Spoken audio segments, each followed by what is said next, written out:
बात शुरू कर रहे हैं और सुनने को मिला हमारे दादा लोग हैं, हालांकि बुजुर्ग अवस्था है, अब इनका कुछ नहीं बिगड़ना है, लेकिन वृद्धों का नहीं बिगड़ना है, लड़कों का बिगड़ना है। आना तो लड़कों को चाहिए यहाँ, लेकिन हमें चारों बुजुर्गों से हाथ जोड़ के पैर में पड़ के भीख मांग रहे हैं कि आप लोग आज से अगर शराब बंद कर दो तो शायद हमारी नई पीढ़ी के कुछ लड़के समझ जाएंगे, ठीक रहेगा।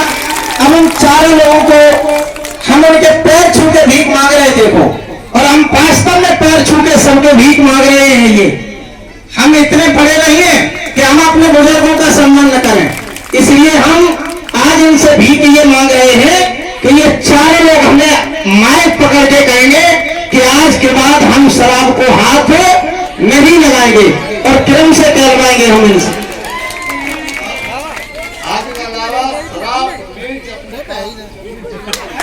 बहुत सुंदर, 3 बार बोलना है, एक बार नहीं, सबसे मैं तिरवाचा लूंगा। क्यों? तिरवाचा होने के बाद जान चली जाए लेकिन पचन नहीं जाना चाहिए। तो 3 बार दादा बोलेंगे कि आज के बाद हम मीट शराब को हाथ नहीं लगाएंगे। मीट और शराब आज के बाद में कभी जीवन में नहीं।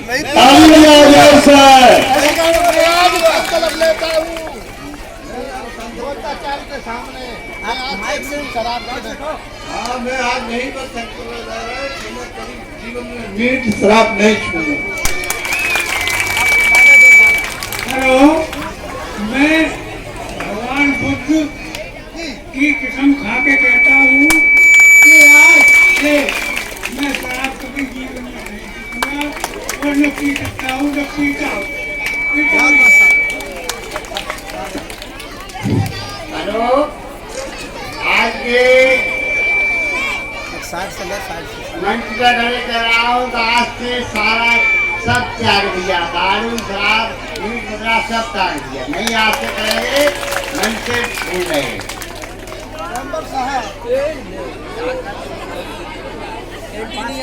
क्या तो मर जाएंगे लेकिन पिएंगे नहीं। मंच पे खड़े मास्क वगैरह तो हमने खाया ही नहीं है जीवन में, अकेले थोड़ी बहुत वही कहीं कहीं पड़ गए, उसी को छोड़ गए, आज के अलावा नहीं। बहुत सुंदर, बहुत सुंदर। सभी के लिए एक बार जोरदार तालियां बोलिए चारों लोगों के लिए कि हमारे अगर बुजुर्ग सुधर गए तो शायद हमारी नई पीढ़ी सुधर जाएगी। और ये मैं बात क्यों कह रहा हूं, ये बात मैं क्यों कह रहा हूं, मैं इसलिए कह रहा हूं, एक छोटी सी मैं आपको बात बताना चाहता हूं। एक जंगल में एक साधु रहता था, साधु अकेला था, बीरबान जंगल में कोई दूसरा वहां पर नहीं था। ए बच्चों शांत हो जाओ, बेटियों शांत होकर सुनो, साहब एक मिनट लेंगे सिर्फ। जंगल में साधु रहता था, अकेला था, कोई आसपास नहीं था। कहीं से एक जीव जो है किसी नाबालिग बच्चे को, बिल्कुल हाड़ का पैदा हुआ बच्चे को उठा लाया और वो बच्चा जीवित था और उसी आश्रम के बगल में उसने लाकर के उस बच्चे को छोड़ दिया।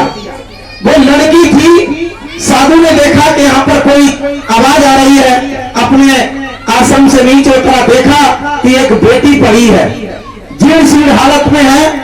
उसने उस लड़की को उठा करके अपने आश्रम में ले गया और आश्रम में ले जाकर के उसको दवा दारू करने के बाद, उसकी देख रेख करने के बाद वो लड़की जिंदा हो गई। और लड़की जब जिंदा हो गई, लड़की बड़ी हो गई, और जब लड़की 20 वर्ष की हो गई तो उसके अंदर वासना जागृत हो गई। और जब वासना जागृत हो गई, उसने जंगल में कीड़े और पशु पक्षियों को, जीवों को उसने जब आपस में मिलते हुए देखा तो उसके अंदर जो वासना पैदा हुई, उसने देखा कि यहाँ पर हमारे धर्म के पिता, इसके अलावा कोई दूसरा व्यक्ति नहीं है। लेकिन उसके दिमाग में एक सोच आई। क्या सोच आई? एक दिन उसने अपने पिताजी से तिरवाचा लिया कि पिताजी मैं आपसे एक वचन मांगना चाहती हूँ, आप उसे देंगे? पिता ने कहा बेटा एक वचन का तेरे लिए तो जान हाजिर है, तू जो मांगेगी मैं वो दे दूंगा। पिता 3 बार संकल्प देते हैं कि तू जो कहेगी मैं करूंगा करूंगा करूंगा। और जब ये करूंगी की बात आई तो उस लड़की ने एक कमरे में शराब की बोतल की व्यवस्था की, एक में मीट की व्यवस्था की और तीसरे में स्वयं की व्यवस्था की। वासना उसके अंदर जाग चुकी थी, उसको कुछ भी दिखाई नहीं दे रहा था। सबसे पहले वो एक कमरे में ले गई जिसमें शराब रखी थी। उसने कहा, पिताजी आज आपने मुझे दरवाजा दिया है कि ये शराब पी लो। संत ने कहा, इससे तो दुनिया में और कोई गलत चीज नहीं हो सकती है, मैं शराब बिल्कुल नहीं पी सकता। वो लड़की दूसरे कमरे में ले जाती है जहां मीट की व्यवस्था थी। लड़की ने कहा कि अगर पिताजी आप शराब नहीं पिएंगे तो ये मीट खा लो। संत कहता है, ये जीव हत्या है, इससे बड़ा दुनिया में और कोई बड़ा पाप नहीं हो सकता है, मैं इसे बिल्कुल नहीं खा सकता। फिर वो तीसरे कमरे में गई, वो स्वयं खड़ी हो गई और उसने कहा, तुम मेरी इच्छा पूरी कीजिए। उसने कहा, बेटा तू मेरी धर्म की बेटी है, अब तू कैसी बातें करती है। अब साधु को एक वचन निभाना था तीनों में।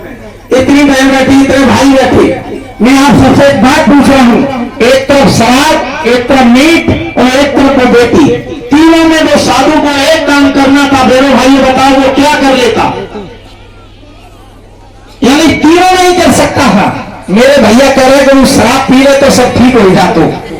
लेकिन मैं बता रहा हूं, उस साधु के मन में भी आया कि शायद शराब में अंगूर और सेब संतरे का पानी होता है, गेहूं का पानी होता है, उसने कभी सुन रखा था। उसके दिमाग में आया कि शराब पी ले तो जो मांस और बेटी, इन दोनों से हमारा धर्म बच जाएगा।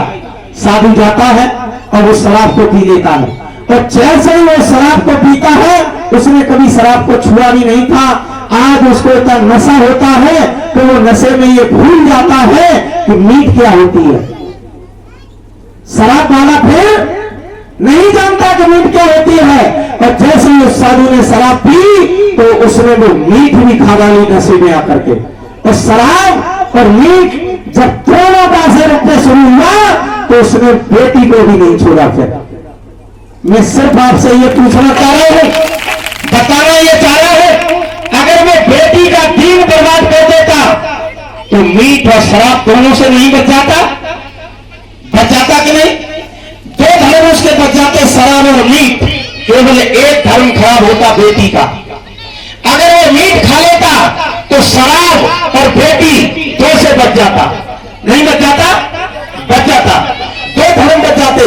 और वो ऐसी शराब थी जिसने तीनों धर्मों को नष्ट कर दिया। इसलिए मैं कह रहा हूं, दुनिया में लोग चोरी डकैती कर लेते हैं, इतना खराब नहीं है जितना शराब पीना खराब है। इसलिए इन चारों बुजुर्गों से अब हमने संकल्प लगाया है और कल इस गांव के जितने भी लड़के हैं, जबरदस्ती खड़ा करके उनसे संकल्प लिखवाऊंगा। कल जबरदस्ती यही बुला करके, जैसे हमारे बुजुर्गों ने संकल्प किया, ऐसे ही हमारे बच्चे भी नौजवान लेंगे। इस गांव में शराब नाम की चीज बिल्कुल नहीं होनी चाहिए। अंधविश्वास पाखंड नहीं होना चाहिए। ये काल्पनिक देवी देवताओं की पूजा नहीं होनी चाहिए। मैं चाहता हूं इस गांव में 4 IAS बनकर के बने, 4 डिप्टी बने, 4 कलेक्टर बने, तब तो अच्छा है। बताओ नहीं अच्छा है? मानी के नंगला का नाम होना चाहिए कि नंगला मानी में 4 SDM बन गई, 4 IAS बन गए, 4 कानून लेखपाल बन गई, तब तो नाम है। और शराब और मीट के नाम पर नाम किया तो क्या फायदा? इसलिए मेरी आपसे गुजारिश है कि आप सभी लोग इन 4 बुजुर्गों के लिए एक बार पुनः ताली बजाइए। आपने आज संकल्प लिया और ये हमारे बच्चों को भी समझाएंगे कि हमारे गांव में कोई भी शराब नहीं पिएगा। ठीक रहेगा? बहुत बहुत साधुवाद, बहुत बहुत साधुवाद। अरे हमें मत